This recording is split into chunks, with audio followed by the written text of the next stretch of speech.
I suppose most people would expect me to say it's changed massively, but thinking about it, it's a people business. You're dealing with people, you're finding the right people to fill vacancies, and you're just basically joining the dots. What has changed though is probably the use of technology. When I started in recruitment, you had a phone, a desk, the yellow pages, you advertised in the local papers or those free magazines that they gave out at the stations, or if you were in high street recruitment, you put a card in the window and you waited. You waited for people to either pop into the office, and if they did that, you arranged an interview. Normally, you actually interviewed them there and then. The candidate filled out an application form because there were no such things as CVs. They completed the form. Sometimes, depending on the role, would do tests. Then you'd interview them, and then you would speak to your clients. If you had roles that were applicable, you'd literally just sort of there and then arrange the interviews. If not, you would sell the candidates to the clients. If they were responding from a newspaper or magazine advert, you'd arrange a meeting for them to come in, have their interview, and then take it from there.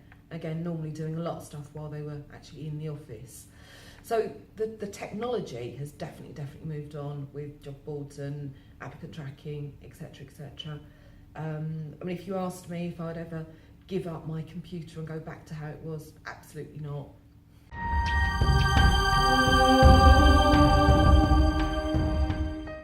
I think probably the biggest is patience. I am not a patient person by nature. I'm a bit of a control freak, and people would describe me as a sort of having the patience of an angry wasp. So I've had to learn to be patient. I've had to learn to give people the benefit of the doubt. I've had to learn to look at things from other people's perspective. And of course, the benefit of the doubt thing is, only give them the benefit of the doubt once.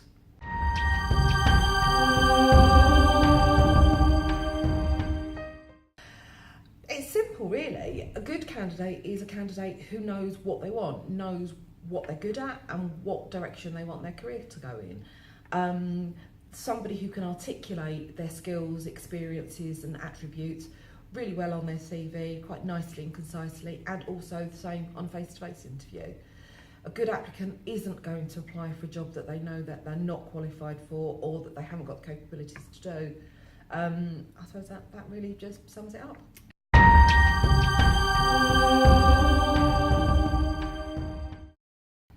Okay, apart from patience, a good recruiter needs to be fairly thick-skinned.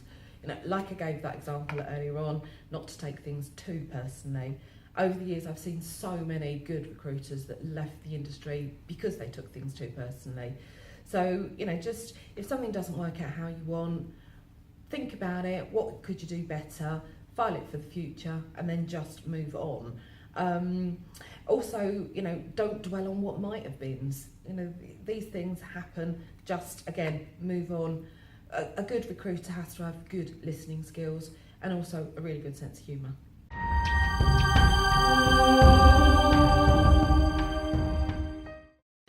Cliched as it sounds, honesty. You have to be honest in what you're doing. Don't oversell yourself.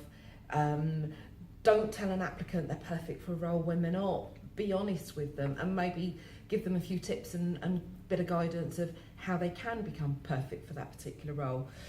Call people when you're going to. If you say you're going to call 2 o'clock on a Thursday, call them 2 o'clock on a Thursday. Set yourself small, realistic goals. Everybody knows the recruitment world is littered with targets and KPIs and stuff. But rather than thinking, okay, I've got to achieve the stars, break things down into small, manageable little chunks, and then those targets become easier to achieve. And when you add them all together, you probably find that you have actually achieved your big targets anyway. Give proper feedback to clients and candidates. It's important. If a candidate has gone through the process of applying for a role that they've not been successful at, you need to tell them, and you need to tell them why, something that they can use for the future so that they are successful. Same with clients. If there's a candidate has declined a role, let them know why they've declined the role, what the real reasons are. And also remember, it's absolutely impossible to be an expert in everything. At the end of the day, we're recruitment experts, we're not industry experts.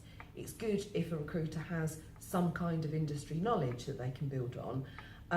But if you don't understand something, keep questioning until you do understand it. And if your managers are not happy to give you that help, guidance and support, maybe you're with the wrong recruitment firm.